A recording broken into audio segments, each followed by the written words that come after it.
Бүгін біз сіздермен творожный пирог пісіреміз. Каналға тіркеліп, лайк басуды ұмытпаңыздар. Ол үшін бізге керек заттар: ұн, маргарин немесе сары май, қант, жұмыртқа және де қопсытқыш. Ең алдымен сары майды ұнымызға салып, теркадан өткізіп аламыз. Дәл видеодағыдай крошка болғанша ұн мен майымызды араластырып аламыз.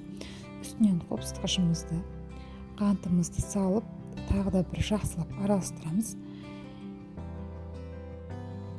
Ал енді үстіне жұмыртқамызды салып, жұмсақ қамыр илейміз. Артық ұнның қажеті жоқ, осы ұнмен илейміз. Дайын болған тестамызды холодильникке саламыз.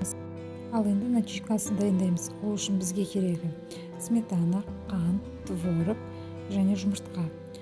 Творогтың үстіне қантымызды саламыз, сметанамызды саламыз, жұмыртқамызды салып жақсылап араластырамыз. Блендермен өткізсеңіздер, тіптен керемет болады.